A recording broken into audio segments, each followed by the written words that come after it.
Last 10.5 years, and I've been training people on Teradata for the last 5.5 years. So this is about myself briefly, and welcome you all for the Teradata training demo session. So in this Teradata demo session, I would like to walk you through the significance characteristics of the Teradata, why Teradata is popular now in the industry as a data warehouse database, okay, and why all the industries are looking at Teradata to implement their warehouses on Teradata RDBMS. Okay, so those things we will briefly walk you through for the first 30 minutes, and then I will walk you through the course curriculum, what the course curriculum for the rest of the training sessions, and then I will open up for your questions. Okay, then you can shoot me with your questions and can clarify if you have any questions. So let me start with the Teradata significant characteristics. To start with, let us consider a simple business scenario.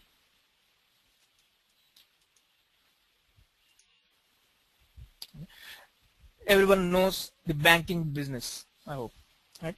So what a bank does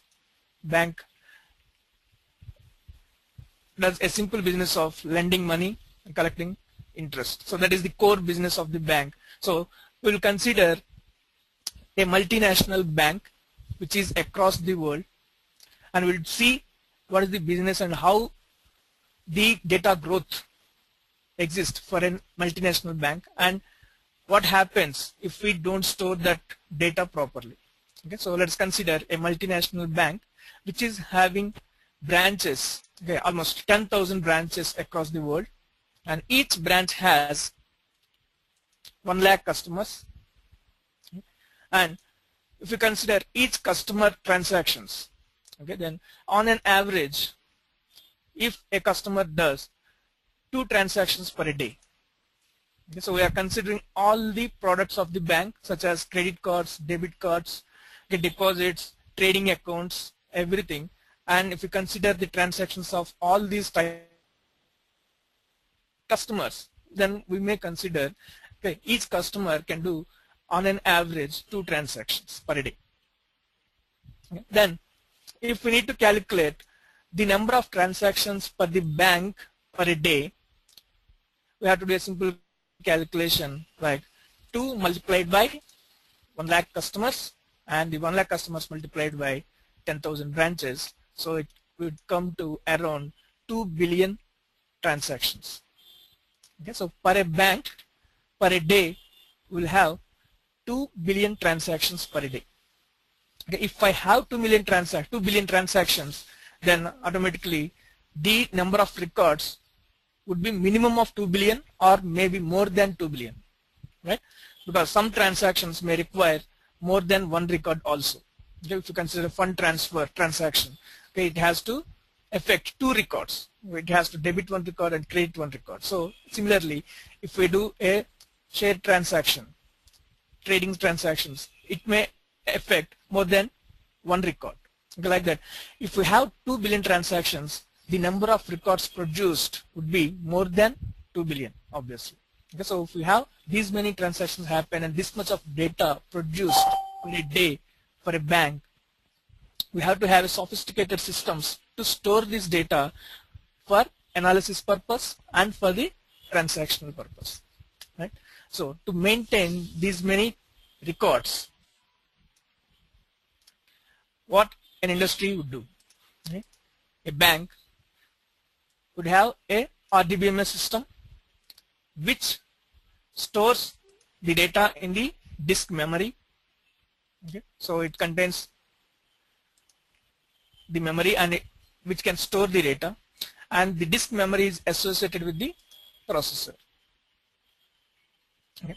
Let's suppose on first day of implementation of the transaction system, we have 1,000 records in the system, and to process these 1,000 records, the associated processor of a particular capacity takes 1 second. Okay. And then after 1 week or 2 months, the data would increase. Okay, let's suppose it is increased to 10,000 records. Now, how about the processing time? Would it also increase? Yes, proportionally, it also has to increase to 10 seconds to process 10,000 records.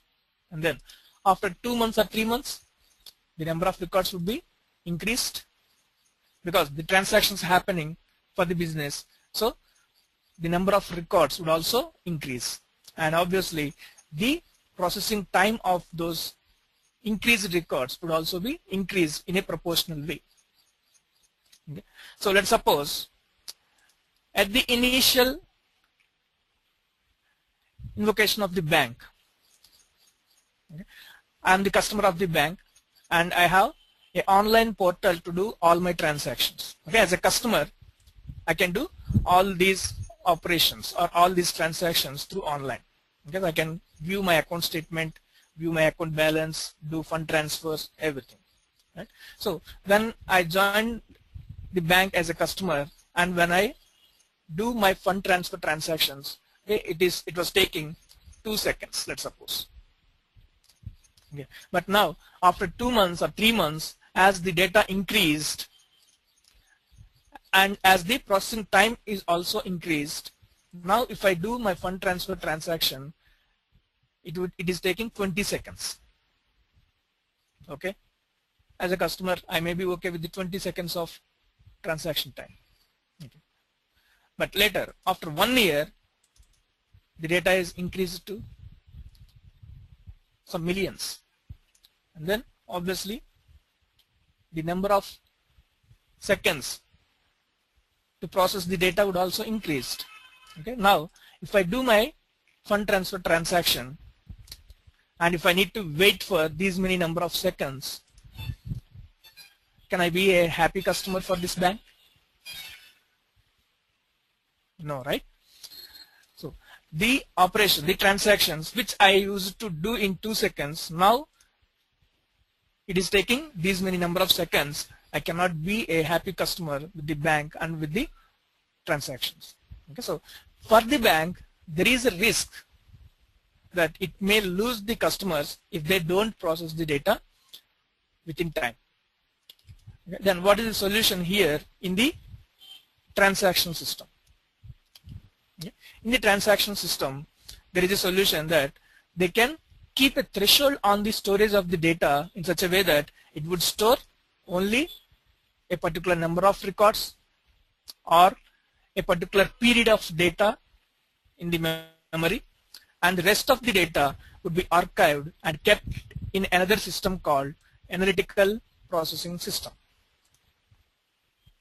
Okay, so the transaction system is called as online transactional processing system. Okay, and when the data increase beyond the thresholds, there is a risk that the customers would be unsatisfied and they may leave the bank as customers.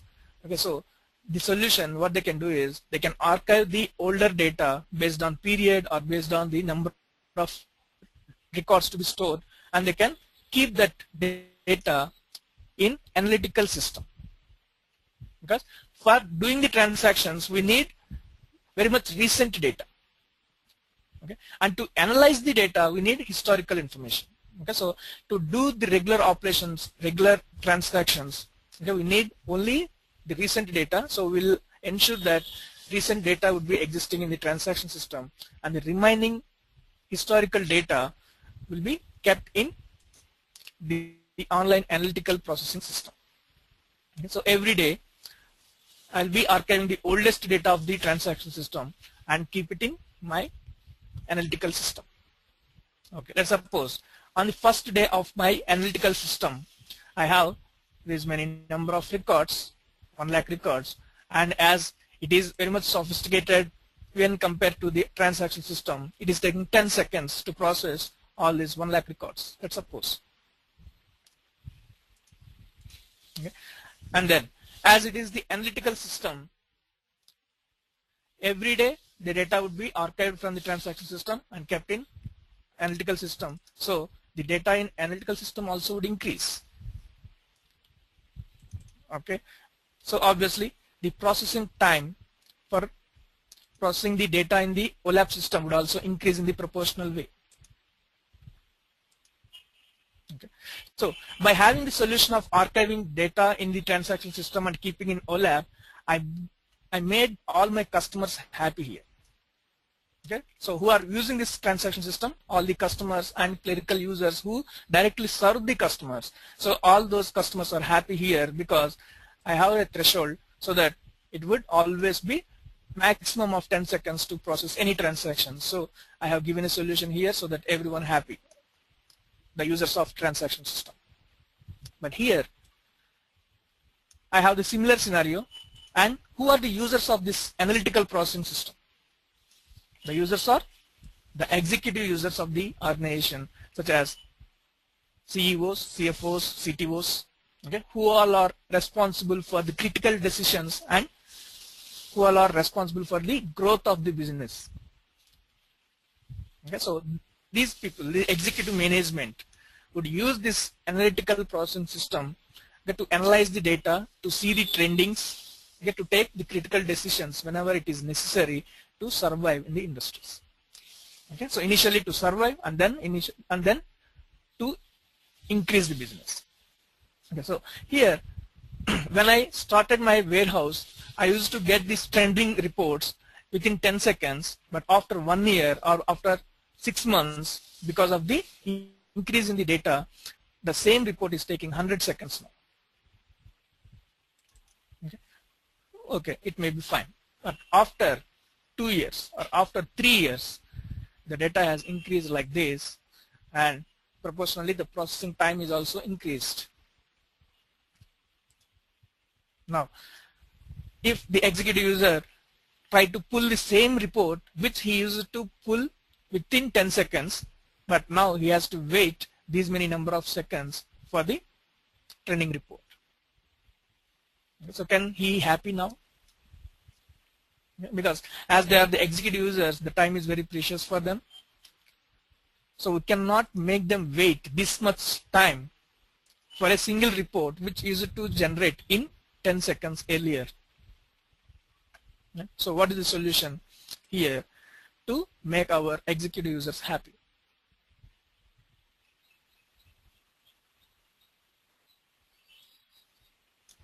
Okay. So that is the problem for the industry in the analytical processing systems, okay, in early 1990s when they come up with the data warehousing concepts. Okay, so for this, okay, to make a solution, Teradata has come up with a patented software called PDE, that is Parallel Database Extension. Okay. So this is the traditional system, the traditional RDBMS, which could be Oracle, SQL Server, DB2, Sybase, anything, okay, which has a memory and associated processor. Okay.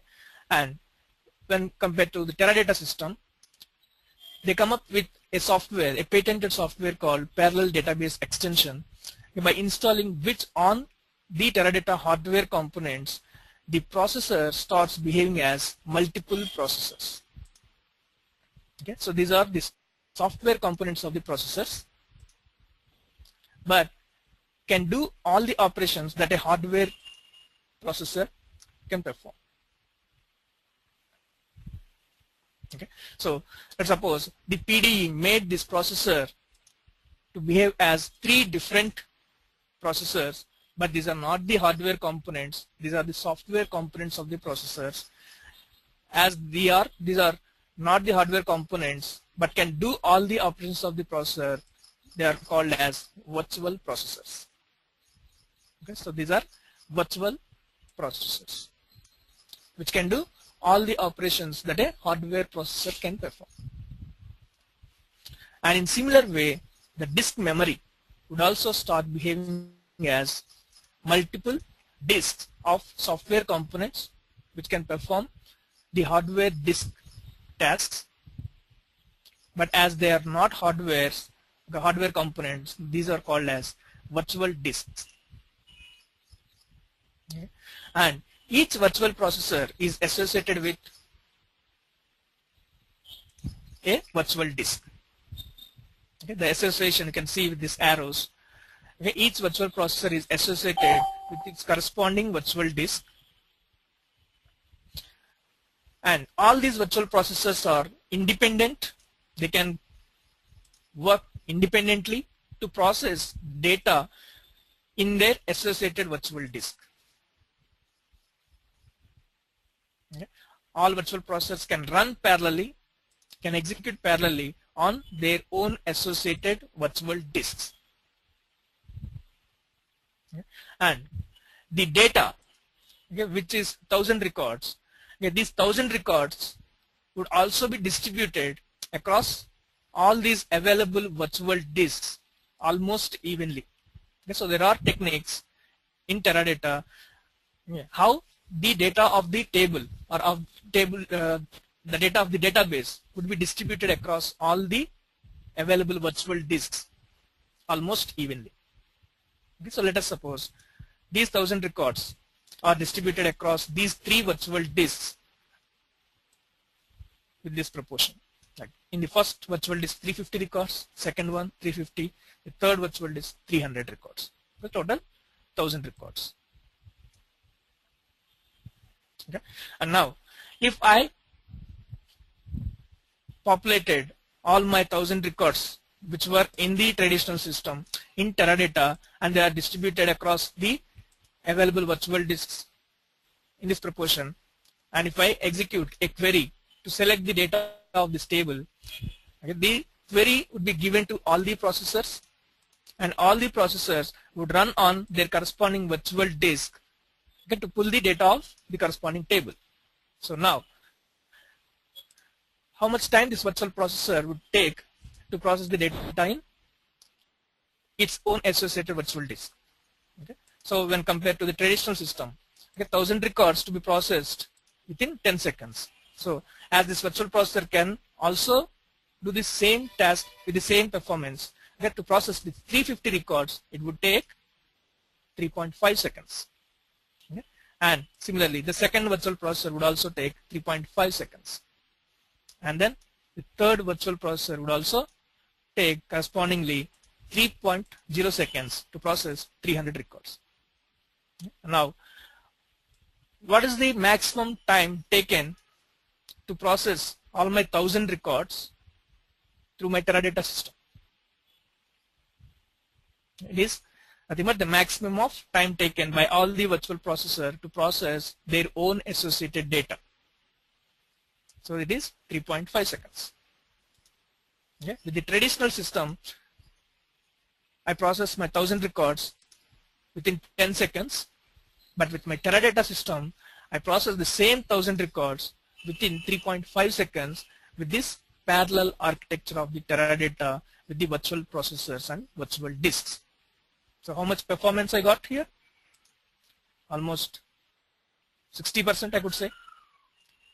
Okay, so the Teradata system comparatively 60% better compared to the traditional RDBMS system.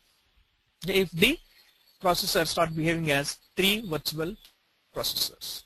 Okay, so now they come up with more sophisticated system where a single processor can be treated as more than 3 virtual processors. So it could be more sophisticated, okay, and more performance you can get with those systems. But for example, and for understanding purpose, we have considered a Teradata system where we have 3 virtual processors here.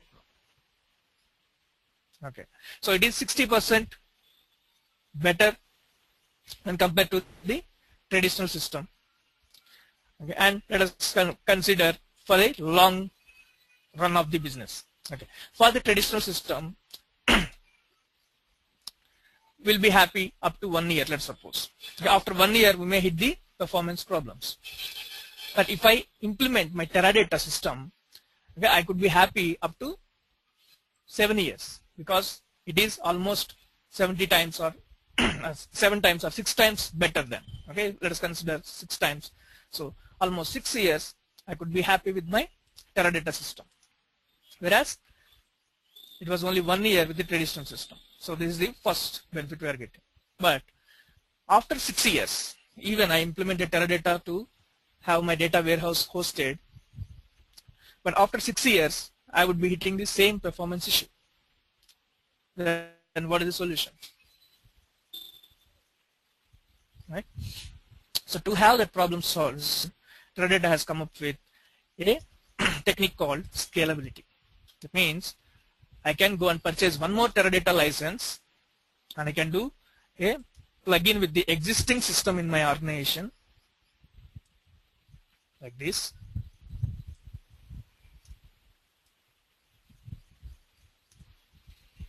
So now my system is having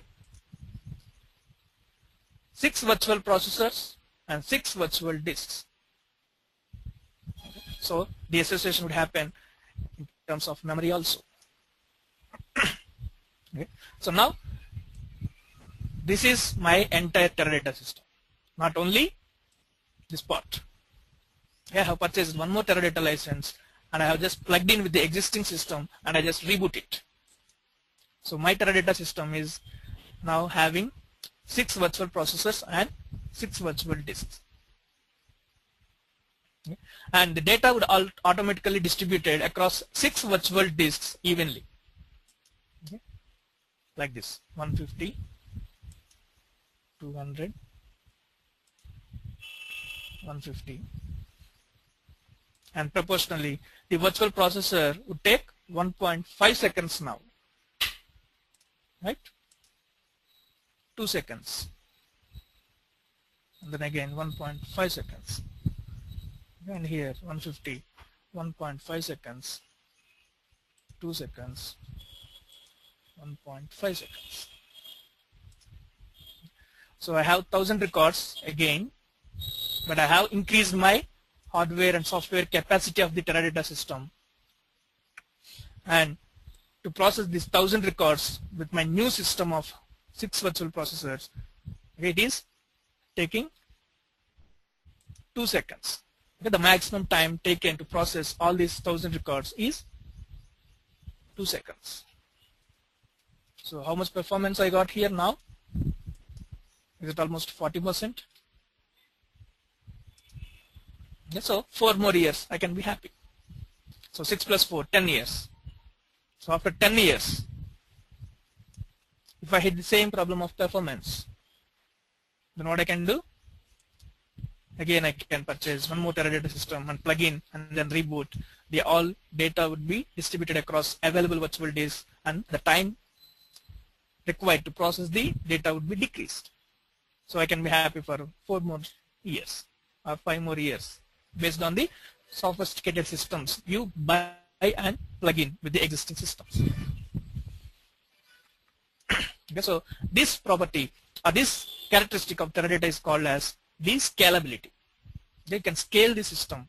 Okay, initially you can have a Teradata system with 1 TB of memory size, and then once your business increased, your transactions increased, your reporting capability increased, your number of users increased, you can buy one more Teradata license and plug in with the existing system and reboot it. It would become more sophisticated system. Okay. So with the parallelism of the Teradata within the architectural components, you got the first benefit of performance, and then with the scalability, you got second advantage of the Teradata, where you can scale your systems up to infinite. Okay. So these are the 2 major characteristics, and there is one more best characteristic of the Teradata that is called as data protection. Okay. So for any organization, data is very much valuable, right? It is not hardware, not software, not employee. Okay. Even a hardware loss happen, even a software loss happen, even an employee resign the organization, it is not a big problem for an organization. But if they lose the data, can anyone get the data back? No, right? So data is very much important for any of the organization. Okay, so we have to have a sophisticated techniques for the data protection. So Teradata has the sophisticated data protection techniques. Okay, as it has these many number of components. Okay, there may be a risk of failure of any of the component at any time. Right? If the number of components increase, then the risk of failure of any of the component may also increase. Okay, so to mitigate that risk, Teradata has come up with several layers of data protection. Okay, so the data protection in case a virtual disk fail, okay, in case a virtual processor fail, in case a system with multiple nodes would fail. Okay, so this is called as a single node, let's suppose. Okay, and if we have multiple nodes combined like this, okay, it is called a massively parallel processing system. Okay, a single system is called as an SMP, that is symmetric multiprocessing system. Okay, if I consider the system up to here, it is a single node. Okay, the single node is called as symmetric multiprocessing system. So within the system I have processing which does in parallel fashion. Okay, that is symmetric multiprocessing system, SMP. And if I increase my system with multiple nodes, it is called as massively parallel processing system, because each single node is having parallel capability. Now I am combining other nodes also which is having parallel processing within it, so it would become a massively parallel processing system. It is called as an MPP. Okay, so in case of an MPP system, there may be a possibility that a single node would fail. Right? In such case also, Teradata has the risk mitigation technique. Okay? And it has transaction level data protection. It has table level data protection. All these levels of data protection also implemented in Teradata, which makes the data very much protected for the organization. Okay, so these three are the major characteristics of the Teradata, okay, which made all organizations think about their data warehouse to migrate from the existing RDBMSs to the Teradata RDBMS. Okay, so we'll be going through this course curriculum for the next 30 days probably. Okay. So we'll start with introduction of the data warehouse, the transaction system, the analytical systems, okay, how the modeling would be done with the Teradata, okay, the physical implementation, with some basic warehousing concepts we cover in the introduction part, and then we start with the actual Teradata architecture, okay, where we'll go through the hardware and software components, okay, AMPs, PEs, vprocs, binaries, okay, whatever we have seen, we'll give a technical name and we'll try to understand the responsibility of each and every component there in the architecture. And then we'll see the data distribution. Okay, you have identified the significance of data distribution in Teradata, right? So if we have this number of records, it has to be distributed across the available disks evenly. Okay, if we fail to make this data distribution happen evenly, then it would behave as good as the traditional RDBMS. Okay, so we have to be very much careful to distribute the data across the available virtual disk. Then only we can get the performance of the Teradata. Otherwise, it would perform as a traditional RDBMS. Then there is no point of using Teradata. Okay, so we'll see the data distribution techniques, okay, with the help of understanding the indexing. Okay, indexes, unique primary index, non-unique primary index, secondaries, non-unique secondary index, partition index, and there are other indexes, okay, which will be covered at the end of the sessions. Those are join index, hash index, aggregate index, and all the other indexes will be also covered. The index is the heart of Teradata basically, so we have to understand the indexing concept very well. And then we have data protection concepts. Okay, what happens in case of a disk failure, in case of a processor failure, in case of a node failure, and the database transaction failure. All these levels of data protection we'll try to understand in this session. And then the multiple types of spaces and tables. Okay, we have virtual tables, we have global temporary tables, okay, normal temp tables. Okay. So we'll understand what type of table would take what type of space. We have different types of spaces also in Teradata for the terminology. We will understand those parts. And then we'll start with the SQL. Okay, here SQL, we are not going to start with the basics of ANSI SQL. We'll just try to start our SQL by comparing with the Teradata. Okay, I hope everyone knows the SQL. Okay. So what we'll do to make the basic users of SQL and to have the advanced users of SQL, okay, we have designed our SQL curriculum in such a way that it goes with the comparisons. Okay, we'll first see how the ANSI SQL would look like, and then how the Teradata SQL would look like. So we'll see only the SQL which is existing in Teradata, not in ANSI. Okay, so there are some extensions of the SQL which Teradata system would only perform those operations, the merge operations, okay, some aggregations, the OLAPs, which are extended to Teradata. And then we'll see the normal ranking functions, the cumulative sum, moving sum, the reporting, the OLAP level Teradata functions.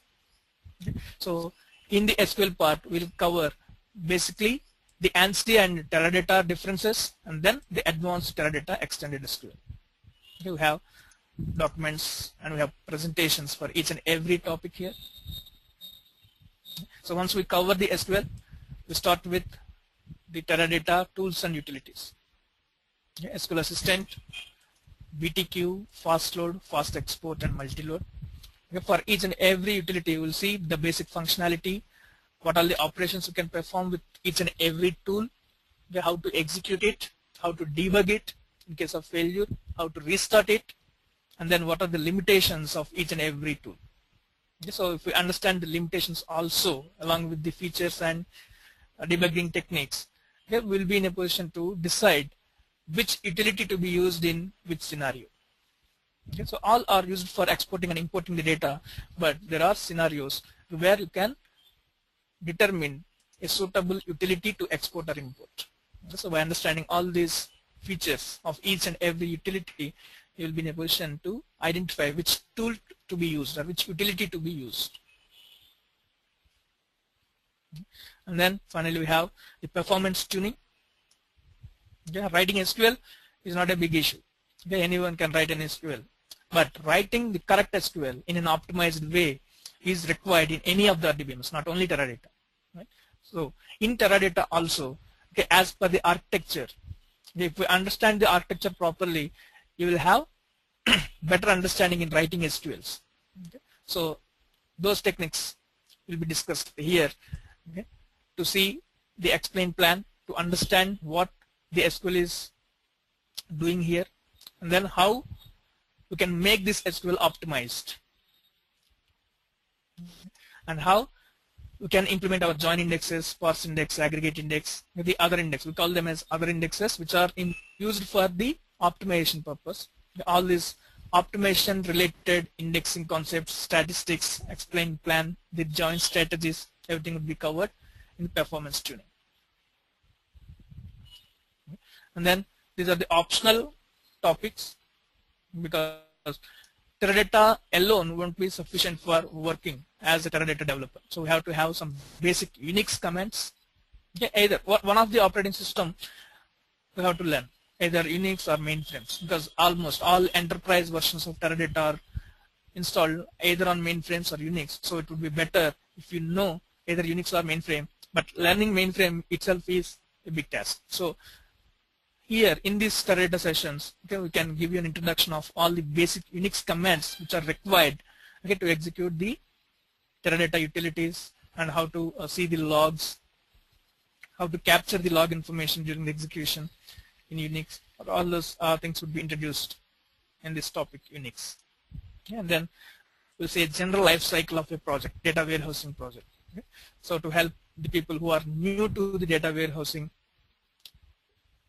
they can leverage, okay, the general life cycle of the development project. Okay. So this course helps to get 3 years of experience as a Teradata ETL developer. Okay. All the topics covered can be used up to 3 levels of certifications in Teradata.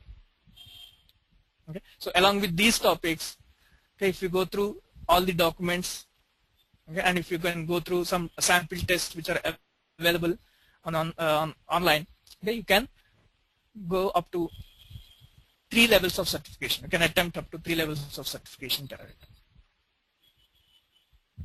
Okay. And we can help you in installation of the Teradata. Okay, we have to have a proper operating system to host this Teradata server, because the best operating system is XP Service Pack 3. But in case if you have Windows 7, which is a 64-bit, okay, then you have to have a virtual system to be installed and install the XP and then install Teradata. So we can help you, okay, with the guide. We have an installation guide for Teradata where you can go through each and every point and can install Teradata on your PC. Okay, so these are the topics which we are going to cover for the next 30 classes, okay, around 30 to 35 classes. So I'm opening the lines for you if you have any questions. You can please go ahead. Hello Manohar. Yes. Can I have your number? My mobile number? Yep.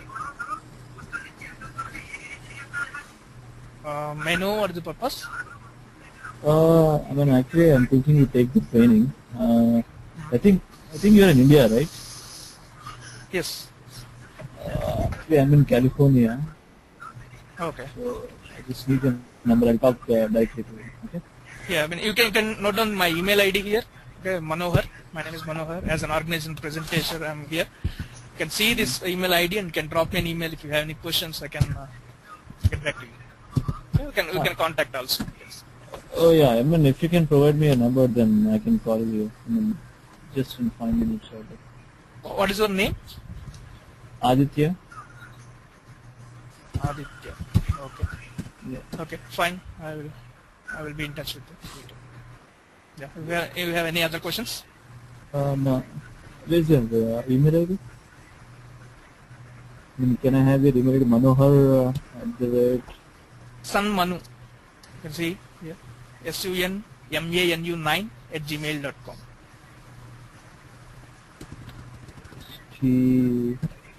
sunmanu9@gmail.com, right? Yeah. Okay. You can just put your